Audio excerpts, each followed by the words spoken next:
Welcome on in. It's another episode of NASCAR Coast to Coast presented by Whelen Engineering. On the road, in the air, and around the world, Whelen is trusted to be seen, trusted to be heard, and trusted to perform. As always, MRN HQ here in Concord, North Carolina. I'm MRN pit reporter Chris Wilner. This is the Under the Weather show. If you can tell, a little congestion. We're going to be okay. Kyle Rickey out there in Connecticut. Another big weekend out at Stafford. Kyle, how'd your weekend go? It is NASCAR off week for the National Series, but we don't rest, right? Grassroots racing is no sleep for the wicked. Now, once we start up, no matter what part of the country you're in, it's for the most part full throttle, that is, through the month of, say, September or October. We dodged the weather up here for a second consecutive week on Friday night at the Stafford Motor Speedway. This time we were able to get the show win, unlike last week, had our fourth or fifth different SK modified winner in as many races. So it's been a very competitive season up there. Good crowd. Everyone came out, took a chance on hoping the showers missed the racetrack, which they did. And it was a great night of racing, and we're already dodging the weather again for this Friday night. So, fingers crossed. Gotta love summer right there, K-Rick, up in New England. And it's the same thing down here. I feel like there's a chance of rain every day, but so far so good. Let's kind of dive into what's coming up on the show. Of course, we had tons of racing over the weekend, some big midweek races. Of course, as we recorded this show last week, we had the big Money at the Bank down there at Berlin. We'll talk about that. Carter Langley is joining us on the show. You may not know the name, but you will now. 5 wins at South Boston already this year, challenging Peyton Sellers, who's been the 6-time track champion and, of course, a former NASCAR national champion on the late model side. So that battle's heating up, so we'll talk to Carter about that and all things late model at Sobo. Of course, ARCA is back in action this week after going to the West Series, going to Sonoma last week. So back-to-back road courses for the West Series. Now we go national racing at Berlin, funny enough. So we'll look ahead to both of those and tons more on the slate. So, Kyle, let's start off with the trip out west to Sonoma Raceway. We were not on the call for that one, but Ryan Preece had a little bit of a craving for wine, I should say, and it came out on top there in the ARCA West race, the General Tire 200. Again, Ryan, not the only NASCAR Cup Series competitor to compete in that race, but looked dominant there at the end of that one. Yeah, no doubt. And keep in mind, I was thinking of this the other day while watching it. Ryan hasn't had a lot of track time at Sonoma. The NASCAR Xfinity Series didn't race there until this past weekend. So when Ryan was in and out of that series over the last few years, he didn't get an opportunity to run there. The Cup cars didn't go there in 2020 or in 2021. So he only had 1 or 2 prior starts at the Sonoma Raceway. So with track time at these road courses being so valuable, pretty smart for some of these Cup drivers, including Ryan, to get a little extra track time on Friday afternoon to kick off the race weekend in the ARCA Menard Series race. And he definitely made the best of it. Won by 9 seconds over Sammy Smith. So an incredible run for Ryan. Dominated much of the event. I think he led it almost every lap except through a cycle of pit stops. So good for Ryan. Overall, a good, fairly clean race for the ARCA Menards West Series, which is something that they need as they get set to hit their summer stretch. Yeah, absolutely. And the ARCA regulars just had a front row seat to both Ryan Preece, you mentioned Sammy Smith, Riley Herbst was back at it as well. He ran the Portland race 2 weeks ago. So you like this fact that maybe these guys are from the National Series are coming down to run? Sure. I mean, we've seen it for a while.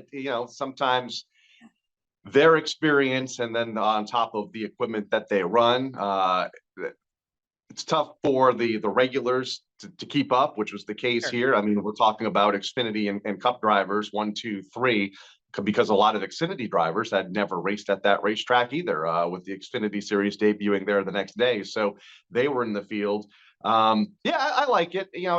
I wouldn't want to see it happen every weekend. And on the West Series, we see it a handful of times a year, mainly at the Phoenix Raceway and at Sonoma. And I'm okay with it. If it's limited. Yeah, for sure. And I think there's really only maybe a couple other opportunities we may see some of those guys do it. I kind of mentioned IRP, right? It's NASCAR weekend out at the Brickyard with IndyCar, and some of those guys may come over, run the short track at IRP. And then Watkins Glen, of course, another road course matched up with NASCAR weekend. So maybe those two we would see some of those. Did want to point out Landon Lewis, who we talked about him last week, and of course that elusive first win he got at Portland, taken out early in a wreck, but he still has a 12-point lead on Sean Hingorani, and of course that's going to be the points battle we talk about for the rest of the years. So Kyle, it's still tight, but now that we're going to probably see more of it just being a ARCA West only or ARCA driver only entry list here for the summer stretch, what do you think? You think Landon can hang on? Oh yeah, I think so. He leads by 12 points, finished P19. If there's a race for him to have issues, it was probably that one, because a lot of those Cup and Xfinity guys took up those spots and took those points that he would have lost otherwise to regulars like Sean Haggerani if he would have finished higher up in the running order. So if there was an event for him to have issues, it was probably that one.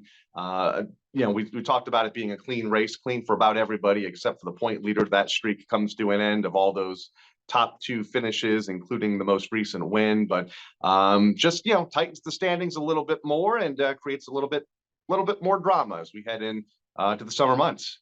That's right. ARCA West is off this week. We'll get into the ARCA Menard series coming up at Berlin in segment 3. All right, other big race we want to talk about, the Money in the Bank at Berlin. It's been a big staple over the last several years at Jeff Striegel's track, or colleague here at MRN.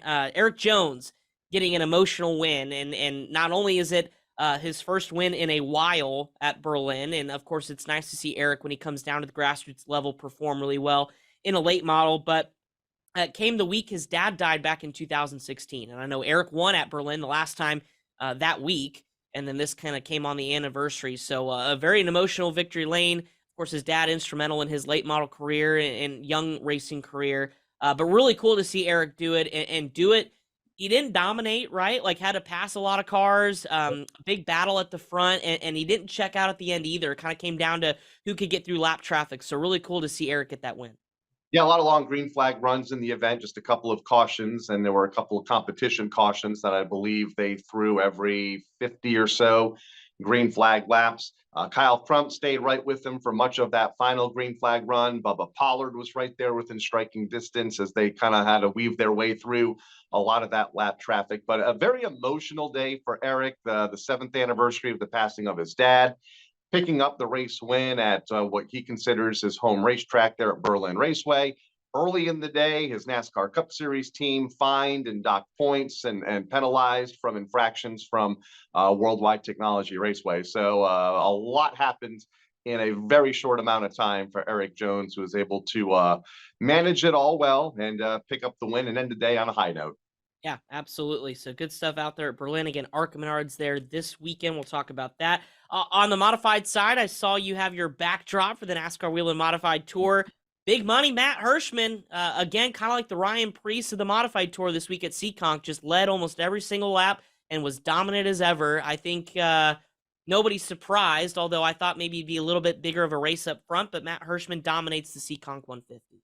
Yeah, those one early caution in the first 5 laps, and then they went the better part of 120 laps without a caution, and that allowed Matt Hirschman to not only race out front as the leader, but lap up to, I believe, the 3rd place car at the time of the second caution flag with, I think it was 20 or 30 laps to go. It was in the last quarter of the race when the 3 cars spun. So a fairly tame race. 20 cars took the green flag there. A quick race, 38 minutes to complete the event. Matt Hirschman put a whooping on him, as he usually does at Seekonk. He's won there now, and I think every major modified touring division that competes there. The NASCAR Wheel and Modified Tour hadn't raced there since 2019, so he hadn't had a recent opportunity to win there under the NASCAR banner. But the track also promotes other big events throughout the year in which he has dominated. And well, that streak continued last Wednesday night. 5 cars ended up finishing on the lead lap with a couple of late race cautions and some lucky dogs.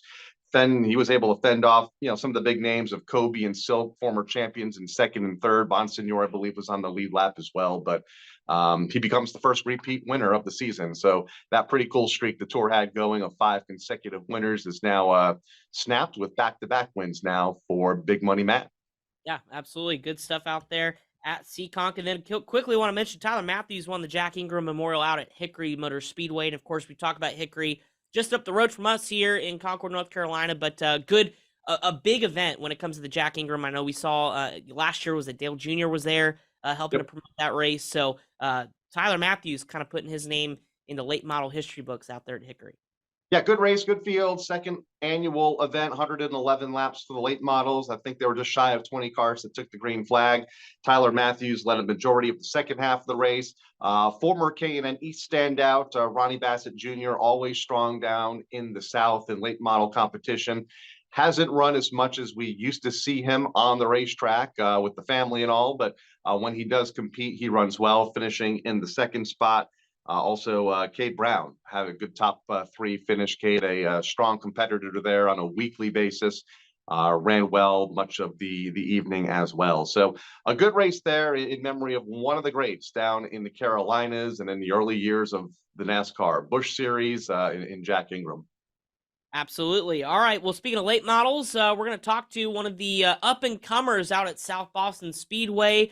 Trails Peyton Sellers by 5 points in the championship and is making a name for himself with 5 wins on the year. That man is Carter Langley. He's standing by on Zoom. He's coming up next on NASCAR Coast to Coast, presented by Whelen Engineering. Whelen Engineering, a global leader in the emergency warning industry, designs and manufactures reliable and powerful warning lights, white illumination lighting, sirens, controllers, and warning systems for the automotive, aviation, and mass notification industries worldwide. Whelen products are designed, sourced, and manufactured in America and tested on site to meet the toughest industry standards. Whelen Engineering, manufactured in America for over 70 years. We never left, and we're here to stay.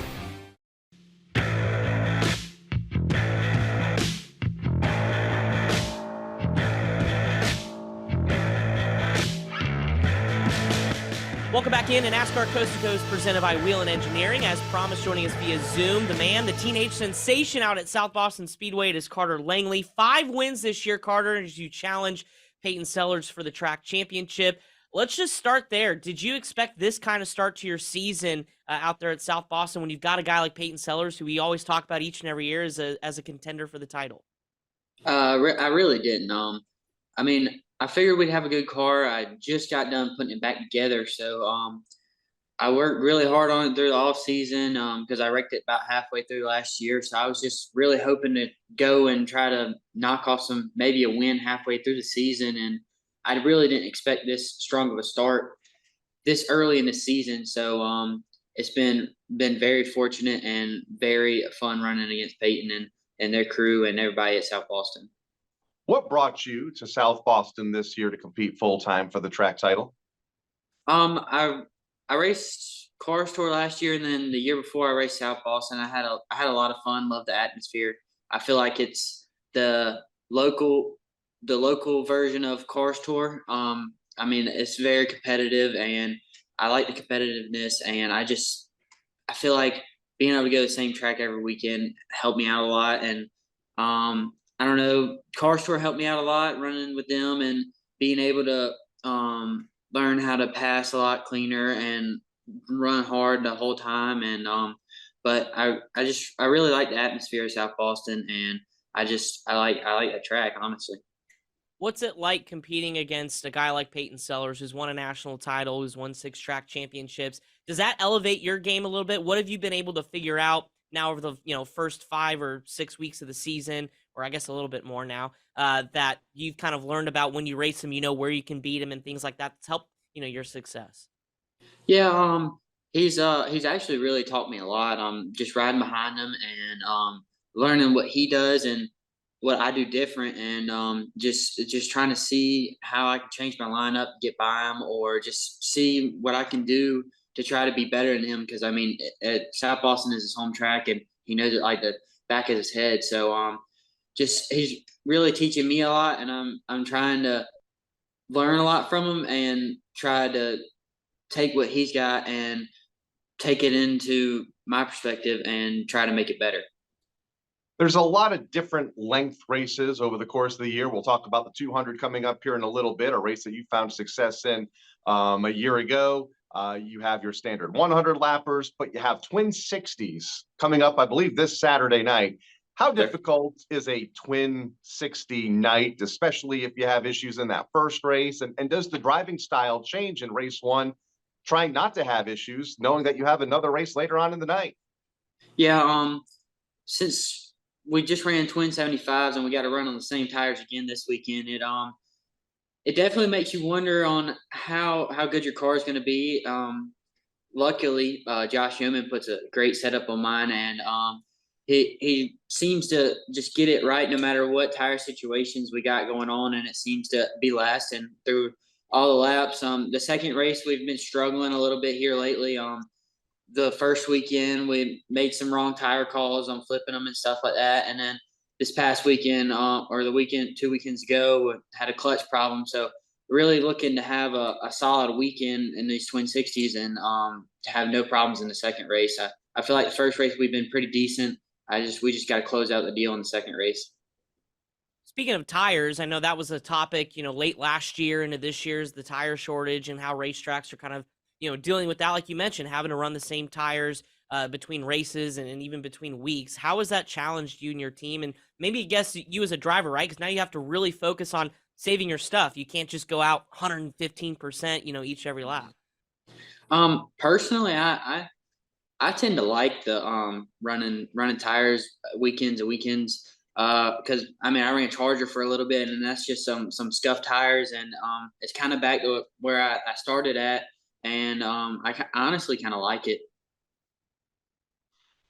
Talked a moment ago about the Thunder Road Harley Davidson 200 a year ago. You finished in the top 5 after having to overcome some early race issues.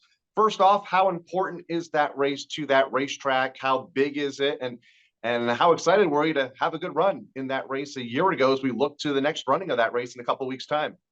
Yeah, I feel like this year is definitely our best shot at it. I feel like we got a good baseline set up and something to work off of, and hopefully we can have a good run. And last year our car was really good last year. I feel like we could have been competing with Heim and Borst at the end there, but just unfortunate circumstances towards the end. But I think we got a good piece coming up. If we can just get through this weekend and focus towards that, I feel like it could really bring a big win to the career if we could pull it off. But there's going to be a lot of tough guys there. All the Cars Trophy guys are coming. Everybody's coming, so it's going to be one weekend to really focus on, and one weekend to get your mind on the game, and hopefully we can pull through and pull off. For those watching this show that may say, man, I just heard of this kid. He's winning a lot at South Boston. Where did your racing career start? Where was the progress from the early days to now? Like, kind of give us a look at how you got involved. Well, my uncle raced 4 cylinders for a long time, and I raced go-karts. I started when I was 7, and I raced till I was about 12. I got in a dirt street stock, and then I raced it a little bit, and then went back to go-karts, and then about 2 or 3 years ago started in the Charger class, and finally got into late model probably 2 years ago. I raced Charger for about 1 or 2 years, and then just been taking off at it ever since. So a fairly quick progression here over just the last couple of years, and no doubt finding success. Did I read somewhere that when you're not working on late models and at the racetrack, you work on a farm? Well, yeah, technically, a little bit here and there. My uncle's opening an oil change business here soon, so I think I'm going to start going and working for him, and still working on the race cars during the week a little bit. Just trying to get them ready for every weekend. It's not bad to have a side hustle, right? A side job keeps you busy, earn some money, and then obviously you can go racing on the weekends. Let's look ahead kind of at the schedule this year. Obviously, you're going to go for the track title, head-to-head battle there with Peyton Sellers. I think you're, 5 points behind, so it's neck and neck at this point of the season. But what else is on your schedule? Where else would you like to go race your late model here in 2023? Definitely going to run the Triple Crown stuff, and then we're going to go to Ace for the Cars Tour race, and I really like Ace. Ace is a fun track to me, and unfortunately we couldn't make the first race at Ace because we had a South Boston race the next day. So hopefully the next Cars Tour Friday night at Ace we're going to go to, and South Boston for the Cars Tour, and maybe a few other places. I'm hopefully getting to get out to Wake County a few times with my other car. Just working on some motor, and then just go around and try to have fun and win races. Final question for you. We talked about a little bit ago how fairly quick your career has grown. Where do you want to see yourself, or where would you like to see yourself, say, in another 2, 3, 4 years down the road? I'm honestly really happy where I am right now. I mean, everybody really wants to go to NASCAR, but I mean, I really just want to own my own late model stock team and work on them and rent them out. That's really my end goal, and hopefully I can get to that point one day. Still got a lot of learning to do, and hopefully Josh Yeoman can teach me all his tricks. Well, hey, congratulations on the early success so far this year. Obviously, you're turning a lot of heads. It's cool to watch you, Peyton, and the rest of the group out there at South Boston do battle each and every week. And best of luck as you chase the track title against one of the best to do it out there. Thank you. I appreciate it. That's Carter Langley out at South Boston Speedway. We'll see him compete here in a couple weeks' time at the Big 200. All right, we're back on the flip side of the break. We got more to talk about, including the calendar of what's ahead. Another big week, although NASCAR National Series is off. Plenty of local racing to go here this week. That's coming up next on NASCAR Coast to Coast, presented by Whelen Engineering. Whelen Engineering, a global leader in the emergency warning industry, designs and manufactures reliable and powerful warning lights, white illumination lighting, sirens, controllers, and warning systems for the automotive, aviation, and mass notification industries worldwide. Whelen products are designed, sourced, and manufactured in America and tested on site to meet the toughest industry standards. Whelen Engineering, manufactured in America for over 70 years. We never left, and we're here to stay.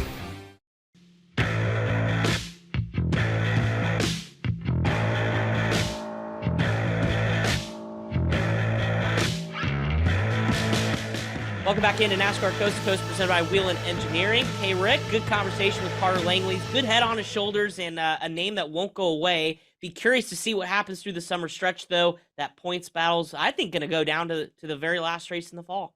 Yeah, see, he seems to have the confidence after all of those wins, 5 now to begin the 2023 season. Right there within a couple of points of a driver that knows that racetrack about better than anybody else, has so many championships there, has won several national championships because of his success at that racetrack in Peyton Sellers. So I think we're going to see Carter contend for not only this year's title, but we're going to be talking about him for many years down the road. Absolutely. Well, in the rearview mirror is all the racing from last week, including late models at Berlin. As we look ahead to this week, we have the ARCA Menard Series back at Berlin, 8 p.m. Saturday night up in Michigan on Flow Racing. Can Jesse Love go 4 in a row? Now, he finished in the top 5 last year in this race. There were some names like Daniel Dye, and of course that aren't a part of the series anymore, that finished ahead of him. But Jesse Love has an opportunity to go 4 in a row with the series, and would be the 14th time in series history somebody could do that. What do we think, Kyle? The short track slate kind of begins with Berlin this weekend. A super fun racetrack, of course. Shout out to Jeff Striegel up there, GM of Berlin, and they're going to put on a great show. But what do you think? Can he go 4 in a row? I mean, yeah, he has momentum on his side right now. He's going to have some challenges by William Swalich with Joe Gibbs Racing. Obviously, Sean Hingarani, that is, will be there for Venturini.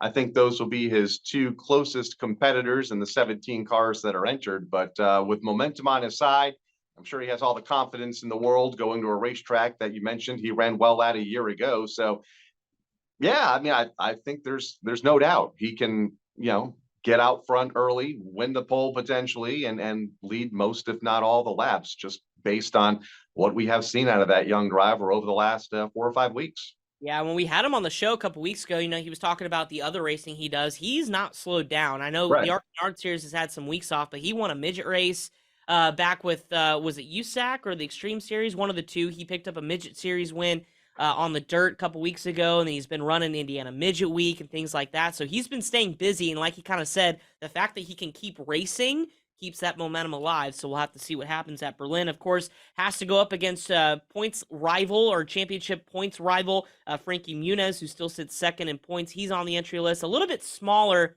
Kyle, of an entry list than I thought maybe we would see again, but at the same time, The names are there. You mentioned William Sawalich. He's been there in a late model at Berlin in the past, so he's got experience. And then, of course, Andres Perez de Lara, I think, was somebody that really surprised a lot of people earlier this year, even late last year at Bristol when he was running inside the top 5, and then this year's kind of kept it up. Looked like he could have been a contender at Charlotte, too, back in May. So maybe he's somebody to keep an eye on, too, as well. Tony Breidinger is going to be the other Venturini Motorsports entry this weekend, along with Sean.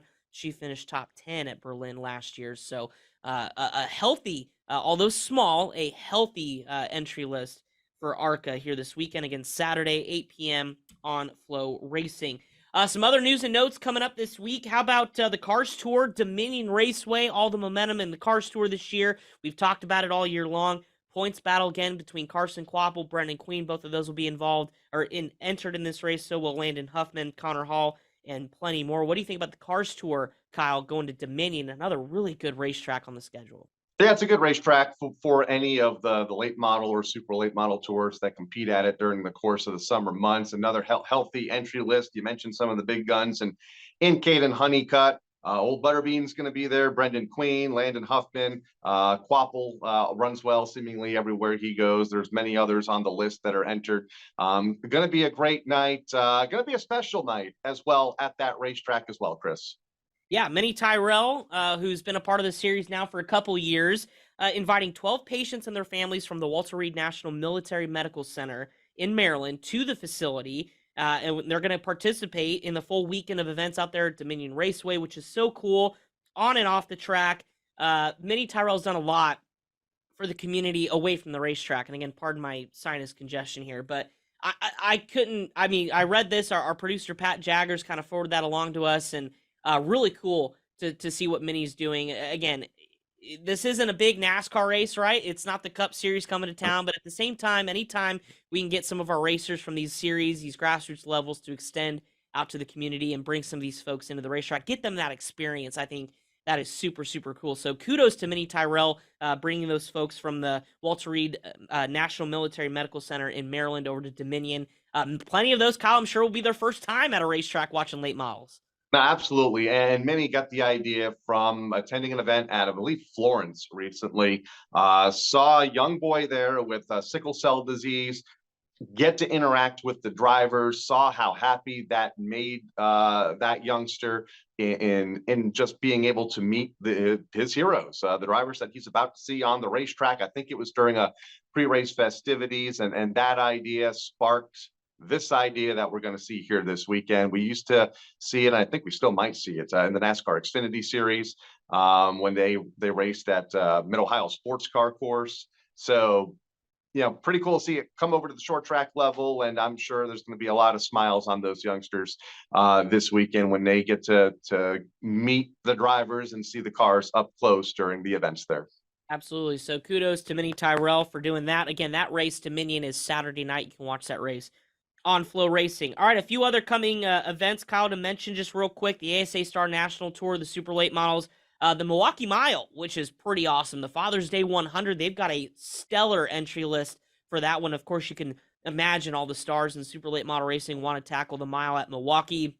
That's a good one. We talked to Ty Majeski actually earlier this year. He's on the entry list for that one. One of the races he wants to win, being in his backyard out there in Wisconsin. Pass Tour, White Mountain, Alan Turner Pro Late Models at Five Flags, plus tons on Flow Racing, whether it's Thunder Road, South Boston, Riverhead, Jennerstown, Bowman Gray, Langley, and much more. Kyle, you've got the Open Modified 80 at Stafford this Friday night. Why don't you give us a little preview? Yeah, sponsored by Casella Waste, big company up here, and then feel like everywhere they've jumped on board as partnership. 25 cars right now on the entry list. All of the big names, including the most recent winner, Glenn Reen, who's driving for longtime car owner Dan Avery, one of the original winners in the SK Modified division, and that division's first year back in the 80s. So going to be a greite race. Yeah, I mentioned 24, 25 cars. hopefully Mother Nature cooperates. I also do want to mention a big event at Riverhead Raceway on Saturday night, the Baldwin Evans Jerzumbeck 77 Memorial Race for 3 of the best in modified racing that we lost so many years ago now. Hard to believe it's been over 3 decades since we lost at least 2 of the 3 of those drivers, with Tom Baldwin losing him about 15 going on 20 years ago now at Thompson. Special memorial event there on Saturday night always brings out the best of the Long Island contingent, plus a lot of the Northeast folks that travel down there as well. So that event also be on Flow, part of the Flow Racing lineup on Saturday.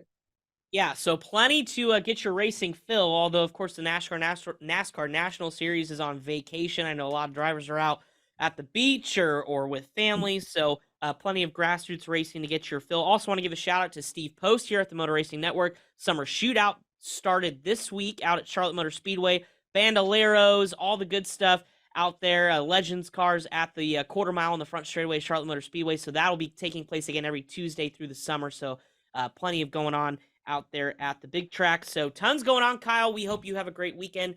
And say a prayer I can kick this bug here, because I'd like to be ready to go when I go tackle some racing here this week.